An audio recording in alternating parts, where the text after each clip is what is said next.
चीजों में हम उनको सजा कराएंगे, जैसे ट्रायल चार्जशीट पेश होती है। लेकिन उत्तर प्रदेश पुलिस पता नहीं क्या कर रही है, क्यों नहीं चार्जशीट दे रही। एपी सिंह कोई हदीस कोई है जो वो कह देगा वो पूरी हो जाएगी? एपी सिंह को हदीस वकील, यार वकील ही तो है। अबे आंख खोल, साइड में हो जब ही तो बचेगा। हमें हंसी आती है कि कहाँ कि मेरा भैया ने कहाँ वकालत करी है। बच्चों को स्कूल में एडमिशन होना, एक देखो बच्चे इधर फिर रहे हैं उधर फिर रहे हैं, उससे बेहतर है एडमिशन हो गया, उसकी तो कोई दिक्कत नहीं, उसमें तो बच्चों को शिक्षा ही मिलेगी। उसमें हमारा सीमा का तो कोई इशू ही नहीं। हम सीमा को तो, जो मेरा क्लाइंट है गुलाम हैदर, सीमा को तो लेना हमारा कोई मकसद है ही नहीं। सीमा को जी। तो एपी सिंह उसका भैया संभाले, सचिन संभाले, कोई संभाले, हमें उससे कोई लेना देना नहीं। हमारा तो इतना है कि जो क्राइम बिना मैरिज के, जो सेकंड मैरिज की है, जो 494 सेक्शन बनती है, और जो धोखाधड़ी की गई है एफिडेविट में, जो है ना फर्जीवाड़ा किया गया है, जो 420 बनती है, 467 और 478, 467, 68, 478, 420, 406 आईपीसी जो बनती है, 494 जो बनती है, और ये डॉक्यूमेंट्री जो फ्रॉड किया गया है, और फॉरेन एक्ट फॉरेन एक्ट का जो सेक्शन 14A का वायलेशन किया गया है, 212, 176 का वायलेशन किया गया है। तो इन सारी चीजों में हम उनको सजा कराएंगे, जैसे ट्रायल चार्जशीट पेश होती है। लेकिन उत्तर प्रदेश पुलिस पता नहीं क्या कर रही है, क्यों नहीं चार्जशीट दे रही। तो मैं कोशिश कर रहा हूँ, अब थोड़ा दिन और देख रहा हूँ, नहीं तो फिर मैं इसको उत्तर प्रदेश से जो है कोशिश करूंगा कि ये हरियाणा में ये केस आए, और जो है ना इस पे फिर अलग सिरे से, नई सिरे से जांच हो, और इसको जो है ना फटाफट वो चालान पेश करके इसके ट्रायल शुरू करें। क्योंकि उत्तर प्रदेश तो पुलिस तो कुछ कर ही नहीं रही है, कुछ इसको चार्जशीट दे ही नहीं रही है इसकी। देना चाहिए, इतना टाइम हो गया उनको। सर आपको नहीं लगता कि एक एडवोकेट जो सुप्रीम कोर्ट में प्रैक्टिस करता है, कितने बड़े बड़े हाईलाइटेड मामलों में आ चुका है, वो बैठ के ऐसे ऐसे स्टेटमेंट देता है कि यही रहेगी कहीं नहीं जाएगी। एपी सिंह कोई हदीस कोई है जो वो कह देगा वो पूरी हो जाएगी? एपी सिंह को हदीस वकील, यार वकील ही तो है। जैसे आप वकील हो अमिता जी, जैसे मैं छोटा सा वकील हूँ, जैसे आप वकील हैं, ऐसे वो भी वकील है। एक वकील कह दे तो पत्थर पे लकीर कोई है वो हदीस कोई है? अरे 100 वकील फिर हैं ऐसे ऐसे, करोड़ों वकील हैं ऐसे ऐसे, हैं? वो कह देंगे तो क्या वो हदीस हो जाएगा? क्या वो पत्थर की नहीं लकीर हो जाएगी? नहीं नहीं। सरकार ये कितना भी मक्खन लगा ले, सरकार एपी सिंह को जानती है। एपी सिंह के की क्या वैल्यू समाज के अंदर है, सरकार को अच्छी तरह पता है, गवर्नमेंट को अच्छी तरह पता है, जो हमारी पुलिस डिपार्टमेंट है उनको भी इसके बारे में पता है, जो हमारा खुफिया तंत्र है उनको भी इसके बारे में पता है, जो हमारी टॉप क्लास की एजेंसीज हैं उन सबको इसके बारे में पता है।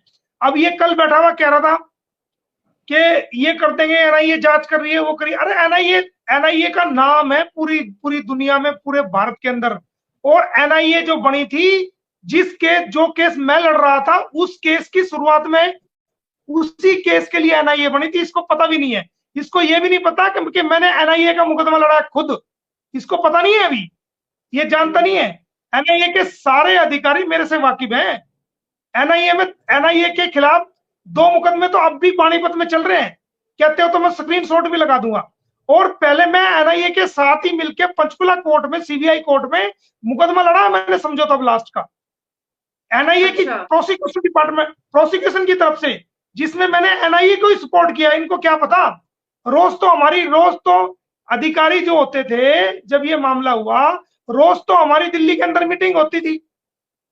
जब भी जरूरत पड़ती थी मैं उनसे टाइम लेता, या मुझे उनको जरूरत पड़ती मेरे को बुलाते, केस के बारे में डिस्कस होता, क्योंकि सीबीआई कोर्ट में मैटर था। इसको क्या पता, अभी इसको पता नहीं ना, ये जानता नहीं ना, सारी चीजें बताई नहीं जाती हैं। हम कोई ऐसे ये सफेद बाल दाढ़ी में और ये सर पे ऐसे नहीं हुए। हमने अपने देश को पहले रखा है, देश की वफादारी को पहले रखा है, इंसानियत को पहले रखा है, और हमने जायज और नाजायज को देख करके कदम उठाया है। हम अपने देश के लिए अपनी 1 सेकंड में गर्दन उतरवा सकते हैं, ऐसे भारतीय हैं। हमारे बारे में सब अधिकारियों को पता है, पूरे देश के एजेंसीज को पता है। हाउस अरेस्ट में पुलिस की सुरक्षा में एक शादीशुदा महिला की शादी कराई जाती है, ये सर किसके लूपहोल्स हैं? कल जो महिला बेल ले रही थी सीमा वाइफ ऑफ गुलाम हैदर के नाम से, सबको पता है कि वो सीमा वाइफ ऑफ गुलाम हैदर है, और उसी की फिर शादी कराई जाती है शादीशुदा होते हुए। बढ़िया हो गया ना, सही हो गया। सारी दुनिया अगर कबूतर आंख बंद कर ले कबूतर आंख बंद कर ले और ये समझे कि गाड़ी तेरे ऊपर जब चढ़ेगी नहीं, रोड पे बैठा हुआ है, तो गाड़ी गाड़ी बकस देगी उसको आंख बंद करने से। वो आंख बंद कर ले कि गाड़ी तो शायद अब कहीं और से निकल जाएगी। अबे आंख खोल, साइड में हो, जब ही तो बचेगा। अब अगर ये इस बात को कह दे कि जी हमने तो जो ना भारत देश में आकर के वो उल्टा झंडा लगा दिया, ठीक है, और भारत माता की जय कह दी और जो सरकार की जय कह दी और आदरणीय मोदी जी के बारे में जो ना कह दिया, योगी जी के बारे में कह दिया, तो तू बच जाएगी। जो सरकार को चला रही है, जो अधिकारी सरकार को चला रहे हैं, जो सरकार को देख रहे हैं, जो लॉ एंड ऑर्डर को देख रहे हैं, जो अपने डिपार्टमेंट्स को देख रहे हैं, जो हमारा होम मिनिस्ट्री है, जो होम डिपार्टमेंट है, फॉरेन मिनिस्ट्री है, हमारे अधिकारी है, आईएएस है, आईपीएस है, हमारे राजनेता है, वे इतने वे समझ नहीं रखते क्या? उन सबको समझे कि कौन सा ये कितनी ट्रेंड लेडी है। और अब तो ये सीमा हिंदी में भी साइन करने लगी। और इन्होंने एक फर्जी कंप्लेंट भेजी मेरी सोनीपत एसपी को, ठीक है, भेज दी, क्या रहा? कुछ भी नहीं हुआ। एक भेजी पानीपत को, क्योंकि मैंने की भी थी, तो वहां भी कुछ नहीं रहा। एक कंप्लेंट भेजी इन्होंने फरीदाबाद, वहां मैंने कंप्लेंट कर रखी थी, वहां भी काउंटर कंप्लेंट भेजी, वहां भी कुछ नहीं हुआ। एक दी रबूपुरा में, वहां भी कुछ नहीं हुआ। एक इलेक्शन कमीशन में दी, वहां भी कुछ नहीं हुआ। एक गृह मंत्रालय में दी, तो गृह मंत्रालय के सारे अधिकारी जानते हैं कि कितने पानी में है, वो सारे झूठे एलिगेशन है। एक एक वही वही सेम कंप्लेंट इन्होंने लगाई गौतम बुद्ध नगर कोर्ट में, वही सेम कंप्लेंट 2 सेक्शन कम करके लगाई जेवर कोर्ट में।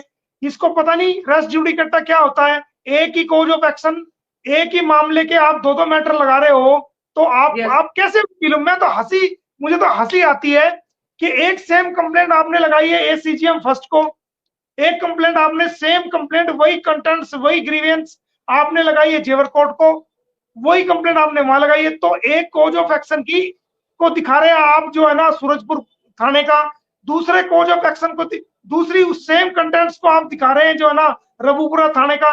अबे ज्यूरिडिक्शन तो देख लो कहाँ की बनेगी। मतलब वकालत का जो तरीका है उस तरीके को भी रोंदा जा रहा है। पता ही नहीं कहाँ की ज्यूरिडिक्शन बनेगी, कौन से पॉइंट्स लिखे जाएंगे, क्या एक ही कंप्लेंट डबल डबल डाली जा सकती है, सेम कोज ऑफ एक्शन की, सेम ग्रीवेंस की? अकल ही नहीं। हमें हंसी आती है कि कहा कि मेरा भैया ने कहा वकालत करी है। बच्चों का स्कूल में एडमिशन होना, एक देखो बच्चे इधर फिर रहे हैं उधर फिर रहे हैं, उससे बेहतर है कि एडमिशन हो गया, उसकी तो कोई दिक्कत नहीं, उसमें तो बच्चों को शिक्षा ही मिलेगी, उसमें कोई गलत बात नहीं है, वो अच्छी बात है बच्चों का एडमिशन हो गया। और टिल देन जब तक वो बच्चे लिए जाएंगे, टिल एजुकेशन ले, जब तक वो बच्चे उनसे लिए जाएंगे तो आवारा ना फिरे, इधर उधर ना जाए, और सब स्कूल जाते हैं तो वो क्यों ना जाए, तो वो तो कोई बड़ी बात नहीं। बच्चों को एजुकेशन मिलना अच्छी बात है, ट्यूशन भी जा रहे हैं तो वो भी अच्छी बात है, उससे हमें कोई अच्छी बात का हम स्वागत करेंगे, कोई दिक्कत नहीं है। लेकिन कोई भी जुडिशियल ऑर्डर को एग्जीक्यूटिव ऑर्डर कभी भी बाईपास नहीं कर सकता।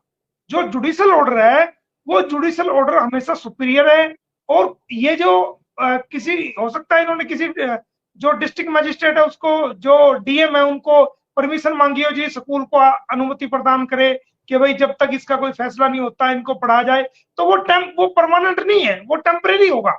वो हम अभी आरटीआई लगा करके ऑर्डर ले लेंगे, हम पता कर लेंगे कि भाई किस ऑर्डर के तहत जो ना क्या हुआ है, वो हमारे पास डॉक्यूमेंट आ जाएगा। तो वो टेम्परेरी है, till then the decision of the case, till then the decision of the trial.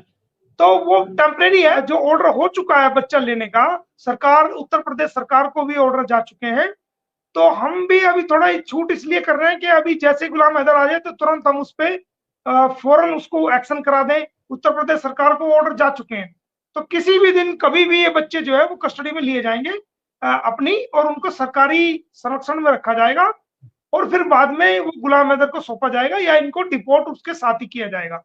ये बच्चों को डिपोर्ट किया जाएगा, क्योंकि इस पर तो मुकदमे हो गए बहुत सारे, एक ट्रायल हो गया, बहुत सारे मुकदमे हमने कर दिए हैं, तो उनका ट्रायल भुगतने में इसको 10 साल लगे, 5 साल लगे, कितना टाइम लगे, कितना दिन ये जेल में रहे, उसकी कोई गारंटी नहीं है। तो इसलिए ये बच्चे तो पोजीशन में लिए ही जाएंगे, इनकी कस्टडी तो सरकार लेगी ही लेगी।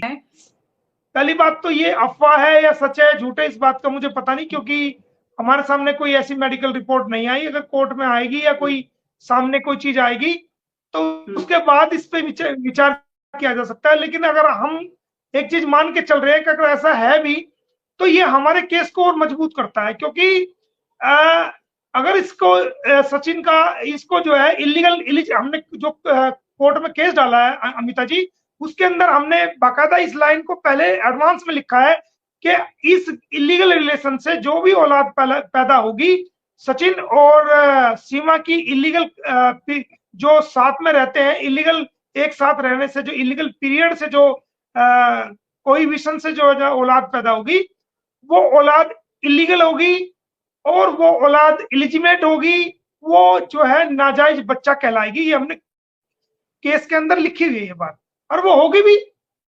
जब तक डिवोर्स नहीं होगा, शादी नहीं होगी, और वो कोई ऐसी औलाद हो जाती है तो इलिजिमेट होती है, वो बच्चा तो पूरी जिंदगी इनको इनके लिए जो है एक तरह से जब वो बड़ा होगा तो इनसे क्वेश्चन करेगा कि मुझे नाजायज क्यों पैदा किया। जब तुम्हारी शादी नहीं हुई थी तो कानून की नजरों में, क्योंकि कानून की नजर में वो इलिजिमेट होगा, उसको प्रॉपर्टी के राइट अपने फादर इसकी सचिन के होंगे, इसमें कोई शक नहीं है कि उसको राइट होंगे, लेकिन वो एलिजिमेट होगा। लेकिन हमारा काम जो है लीगल रूप से और आसान हो जाएगा, क्योंकि हम इस ग्राउंड को भी ऐड कर सकते हैं उस टाइम पे जब बच्चे की कस्टडी को हम अगर कोई चैलेंज वो हो जाती है, हमें मिलेगी कि जनाब देखिए इसने इलीगल शादी की और उस इलीगल के खिलाफ हमने केस फाइल किया, उसके अंदर हमने लिख दिया था कि अगर कोई औलाद पैदा होगी तो नाजायज पैदा होगी, और वो नाजायज पैदा हो चुकी है, तो लिहाजा इनकी अपनी औलाद एक नाजायज पैदा हो चुकी है इस पीरियड से, तो अब हमारे जो हम बायोलॉजिकल फादर है, हमारे बच्चों को हमें दिया जाए, वो हमारे लिए एक सॉलिड ग्राउंड है, वो हमारे लिए एक मजबूत है, हमारा केस और मजबूत हुआ है, होता है ऐसे। और सीमा का तो क्वेश्चन है ही नहीं, हमारी लड़ाई सीमा के लिए नहीं है। सीमा को तो हमने कहा है कि एक बार तो जरूर जेल कराएंगे, जो ऑफेंस किया है उसके लिए हम इसको जेल जरूर कराएंगे।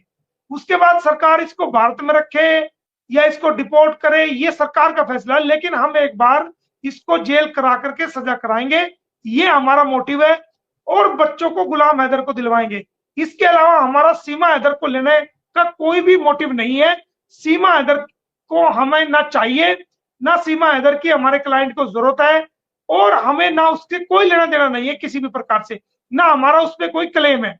हमारा क्लेम बच्चों के ऊपर है, और बच्चों की लड़ाई हम लड़ रहे हैं, और इसने जो गलत किया है इसको जेल कराने की, ये दो हमारी जो ग्राउंड्स हैं, ये दो पॉइंट्स हैं जिनके ऊपर हम जो है मेहनत कर रहे हैं।